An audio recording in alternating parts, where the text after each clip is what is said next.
A tale of two perspectives from the nation's capital. We all watched in awe as Jayden Daniels hurled a Hail Mary down the field to a waiting Noah Brown. The pass tipped into the hands by Tyrique Stevenson. However, a viral video of that play caught the cornerback dancing and talking smack before sprinting over and eventually tipping that pass into Brown's hands. After sending out an apology on social media, Stevenson also spoke about the mistake this morning at media availability. The play was I supposed to box out 85. At the beginning of the play was, cheering with some Bears fans. Wasn't taunting, no fans. It was just cheering with some Bears fans, and the Washington fans reacted how they wanted to. And my job was to box out 85. And, when I went up to hit the ball, it was pretty much to knock it down. Interceptions, and, especially in a close game like that. So just try to make a play for my team. And, it either could have went, oh, Tyrique, good pass, knocked down, or we're in the situation we're in right now. Honestly, just letting my teammates down in a situation that we pretty much know how to handle on any day, pretty much with our eyes closed. So I would say the only regret I have from yesterday is just letting this team down from, working hard and coming back and putting ourselves in a W column, and, just for me to be out of place and, do something that's out of character of me and just, cost us a loss. So. Well, we have heard plenty of perspective from around the league, but let's get our coach's perspective as we welcome in NFL Today analyst and longtime NFL coach Bill Cowher. Bill, what a moment. And in that moment, we, of course, have to separate the mistake from the magic. So let's talk about it from Tyrique Stevenson's perspective first. You heard him there. Obviously, he knew there was a mistake made. What's the coach's message to both Stevenson and the team after you have a, losing mistake like that on the Hail Mary? Well, it's a lesson learned. Unfortunately, it's going to be learned in a loss. And I think the biggest thing I take away from that is I sit there, and if I'm Matt Eberflus, is just talk about the fact that what I was surprised about is they had 3 timeouts. In that kind of situation, to me, if I have a timeout, not to talk about the play before, which that kind of set that up. That's another discussion in itself. But I think when you have an opportunity to have a timeout, to bring people to the side, to remind them of what you went over on the Saturday before, what you've been going over on a weekly basis, but sometimes you just don't ever have a chance to experience those situations.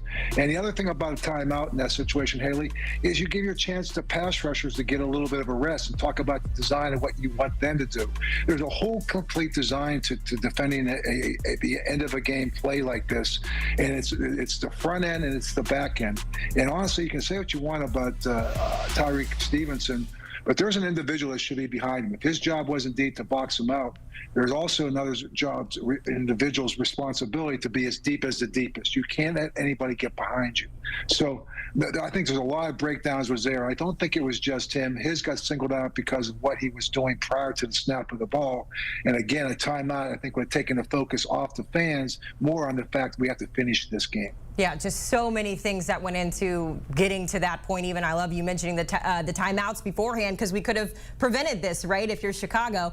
Yeah, on the other side of it, though, you have Jayden Daniels, who each week it seems like he finds a new way to impress us. His greatest act, now a Hail Mary to walk it off over the guy that got picked one spot before him in the draft, all with injured ribs. What's been the biggest takeaway from what you've seen out of Jayden Daniels this season in the first half of his rookie campaign? His maturity. I mean, he looks like the game has slowed down. Nothing looks too big for him. He seems like he's able to embrace the moment and embrace the challenge of the moment. I think that's the biggest thing I take away. And the same thing with Caleb. And Caleb had a tough game going down there, but at the very end of the game, he made the plays he needed to make. He got out of the pocket. And I think that's what you saw with these 2 young guys. Struggled a lot in the game. Again, that's what happens. You go against 2 pretty good defensive coordinators, and Coach Eberflus and Coach Quinn. I mean, they're going to make rookie quarterbacks think twice a little bit and create some hesitancy in what they present to you. So I thought both these young men are going to have great futures. They both showed great poise. And I think, again, when you look at what Jayden's done in terms of his early part of his career, the maturity, the decision-making, and the ability to just be very, very confident in how he goes about it, yet being very humble with his success, it's impressive. We just showed that side by side of him and Lamar Jackson. Not a bad person to be in company with. If we look at the big picture here, the Commanders now on top of the NFC East. They're second in the conference behind the Lions, just like we all predicted at this point of the season for the Commanders. But Bill, how does this team stack up when it comes to the rest of the NFC? And are we wild to start thinking about potentially seeing this team making a long playoff run? I don't want to say the word Super Bowl, but it's kind of trending that way if they keep playing this well.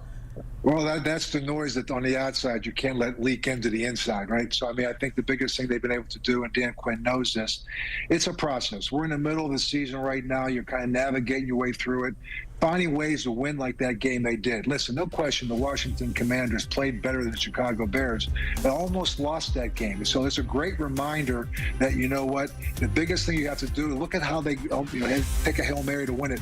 What's the lessons you learned from that? And I just like the balances they have. I think they're getting better on defense. I love the fact that Brian Robinson Jr., Austin Eckler give them a running attack that really will complement Jaden Daniels and Terry McLaurin and company and Zach Ertz.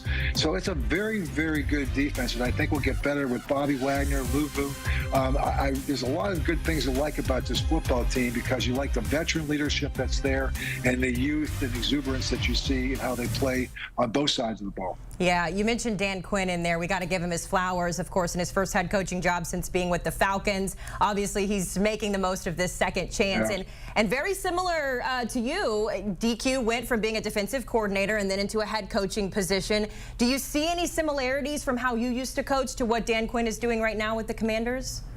Yeah, I see both him and Matt Eberflus. So I think that's why I really love the fact that Caleb and Jaden went to a defensive-minded head coach because they're not going to try to bring him along faster than they really can't have to. I mean, so they both are trying to accentuate a running game. They're both trying to accentuate having a good defense. We're not asking them to do too much because the biggest thing about the National Football League, Haley, is for a quarterback is the speed of the game and trying to process information. There's a lot more complexities to it with your offense, a new offense you're learning, a bunch of different looks defensively, and it's something always thrown at you each week. There's no bye weeks. There's no soft opponent you're going to get. So the game will start to slow down. And I think sometimes with a defensive-minded head coach, they can run some things by them. They know what they're going to face, and they may try to make sure that they don't try to do too much too fast with a young guy. So I like what Dan's done and love what he did down in Atlanta. Matt Ryan is with us on a weekly basis. A lot of respect for Dan as I have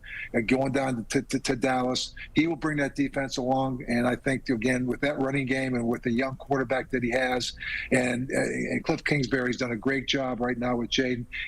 There's a good chemistry right now down there. There's great balance right now. It's a nice building. It's kind of great to hear Marcus Mariota talk about last week.